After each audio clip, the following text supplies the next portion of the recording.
துணை குடியரசுத் தலைவர் தேர்தலில் சி.பி. ராதாகிருஷ்ணனை திமுக உள்ளிட்ட தமிழக எம்பிக்கள் ஆதரிக்க வேண்டும் என்று சிவகங்கையில் பாஜக தேசிய செயற்குழு உறுப்பினர் ஹெச். ராஜா தெரிவித்தார்.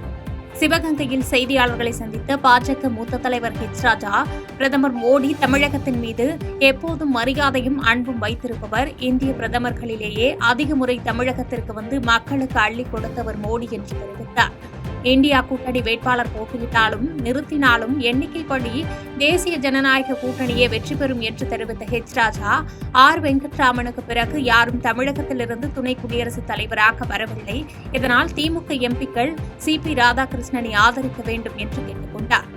இந்த துணை ஜனாதிபதி தேர்தலில் மிகப்பெரிய வாக்கு வித்தியாசத்தில் வெற்றி பெற வேண்டும் என நண்பர் சி.பி.ஆருக்கு என்னுடைய வாழ்த்துக்களை தெரிவித்துக் கொள்கிறேன். ஏற்கனவே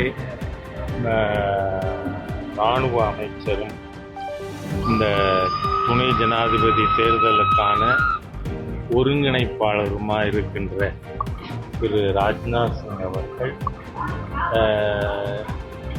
எந்த கூட்டணியில் இருந்தாலும் ஒவ்வொரு கட்சியாக தொடர்பு கொண்டு திரு சி.பி.ஆர் அவர்களை வெற்றி பெறச் செய்ய வேண்டும் என கோரிக்கை வைத்திருக்கிறார்கள். தமிழகத்தில் லோக்சபா ராஜ்யசபா ரெண்டுலையும் சேர்த்து 57 பாராளுமன்ற உறுப்பினர்கள் இருக்காங்க. தமிழர்கள் ஒருங்கிணைந்து செயல்பட வேண்டும்ன்றதுக்கான ஒரு குட்வில் கெஸ்டர், அதை தமிழகத்தினுடைய முதலமைச்சர் அவர்களும் கருத்தில் கொண்டு அவர்கள் பாரதிய ஜனதா கட்சி தேசிய ஜனநாயக கூட்டணி சார்பாக அறிவிக்கப்பட்டிருக்கின்ற குறைகள் நிறைந்த ஆட்சியாக திமுக உள்ளது என்று மயிலாடுதுறையில் பிரச்சாரம் மேற்கொண்ட தேமுதிக பொதுச் செயலாளர் பிரேமலதா விஜயகாந்த் விமர்சித்துள்ளார். மயிலாடுதுறையில் உள்ளம் தேடி இல்லம் நாடி என்ற தலைப்பில் பிரச்சார பயணம் மேற்கொண்ட தேமுதிக பொதுச் செயலாளர் பிரேமலதா விஜயகாந்த் சின்னக்கடை வீதியில் மக்களை தேடி மக்கள் தலைவர் கேப்டன் என்ற ரதத்திற்கு படைகளிட்டு துவங்கி வைத்து ரோட் ஷோவாக நடந்து சென்று மக்களை சந்தித்தார். தொடர்ந்து பெரியகடை வீதி அருகே பரப்புரை செய்த பிரேமலதா விஜயகாந்த், மயிலாடுதுறை தொகுதி ஏற்கனவே தேமுதிக கோட்டையாக இருந்தது. வரும் தேர்தலில் மீண்டும் இத்தொகுதியில் தேமுதிக வெற்றி பெறும் என்று சூளுரைத்தார். அவ்வாறு வெற்றி பெற்றால் இங்குள்ள பாதாள சாக்கடை பிரச்சினைக்கு தீர்வு காணப்படும் என்றும், புறவழிச்சாலை அமைக்கப்படும், புதிய பேருந்து நிலையத்தை விரைந்து பயன்பாட்டிற்கு கொண்டுவர நடவடிக்கை எடுக்கப்படும் என்று உறுதியளித்தார். பின்னர் குடியரசு துணைத் தலைவர் பதவிக்கு தேசிய ஜனநாயக கூட்டணி சார்பில் போட்டியிடும் சி.பி. ராதாகிருஷ்ணனுக்கு அனைவரும் ஆதரவு அளிக்க வேண்டும் என்று கேட்டுக் கொண்டார்.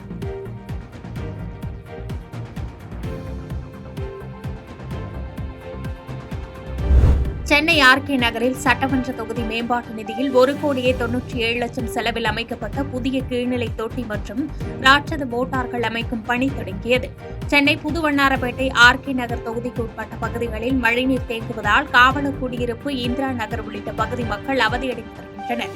இந்நிலையில் மழைநீரை அகற்றும் நடவடிக்கையாக ஆர்.கே. நகர் 40வது வார்டில் புதியதாக கீழ்நிலை தொட்டி மற்றும் ராட்சத மின் மோட்டார்கள் மற்றும் குழாய் பதிக்கும் பணியை இன்று ஆர்.கே. நகர் சட்டமன்ற உறுப்பினர் ஜே. எபினேசர் பூமி பூஜை செய்து துவக்கி வைத்தார். இந்நிகழ்வில் திமுக நிர்வாகிகள் திரளானோர் கலந்து கொண்டு சிறப்பித்தனர். திருச்செந்தூர் அருகே அர்ச்சகர் வீட்டில் 107 சவரன் நகை கொள்ளை சம்பவத்தில் 7 பேரை போலீசார் கைது செய்து நகை குறித்து தீவிர விசாரணை நடத்தி வருகின்றனர்.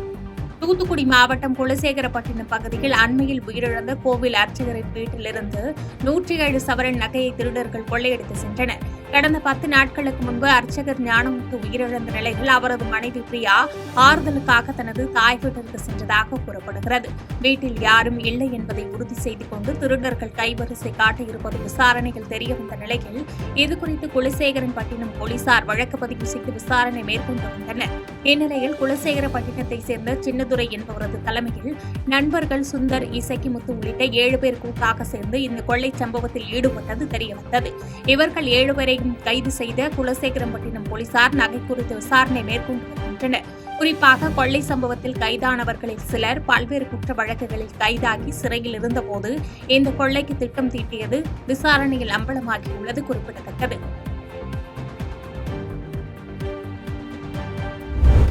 பண்ருட்டியில் ஒரே குடும்பத்தில் 3 பேர் தற்கொலை செய்து கொண்ட சம்பவம் பரபரப்பை ஏற்படுத்தியுள்ளது. கடலூர் மாவட்டம் பண்ருட்டி இந்திரா காந்தி நகரில் வசித்து வந்தவர் ராஜா. விவசாயியான இவர் மனைவி மற்றும் மகளுடன் பண்ருட்டியில் வசித்து வந்தார். இந்நிலையில் ராஜாவுக்கும் அவரது மனைவிக்கும் இடையே கருத்து வேறுபாடு ஏற்பட்டதன் காரணமாக ராஜாவின் மனைவி தனது தாய் வீட்டிற்கு சென்று விட்டார்.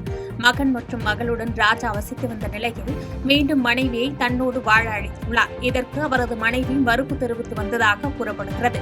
இதனால் ஆத்திரமடைந்த ராஜா தனது மகன் குமரகுரு மற்றும் மகள் தன்யாஸ்ரீ ஆகியோருடன் ஒரே கயிற்றில் தூக்கு போட்டு தற்கொலை செய்து கொண்டார். நண்பர்களுக்கு செல்ஃபி புகைப்படத்துடன் தான் தற்கொலை செய்து கொள்ளப் போவதாக வாட்ஸ்அப் மெசேஜ் அனுப்பிவிட்டு அவர் தற்கொலை செய்து கொண்ட நிலையில் நண்பர்கள் போலீசார் துணையுடன் வீட்டில் சென்று மூவரின் உடலையும் மீட்டு பல்வேறு கோணங்களில் தீவிர விசாரணை நடத்தி வருகின்றனர். செய்திகளை உடனுக்குடன் தெரிந்து கொள்ள கீழ்க்கண்ட கேபிள் மற்றும் டிடிஎச் நெட்வொர்க்குகளில் எம்நாடு செய்தி தொலைக்காட்சியை காணுங்கள். பாதகம் செய்பவரை கண்டால் நாம் பயம் கொள்ளலாகாது பாப்பா. மோதி மிதித்துவிடு பாப்பா, அவர் முகத்தில் உமிழ்ந்துவிடு பாப்பா.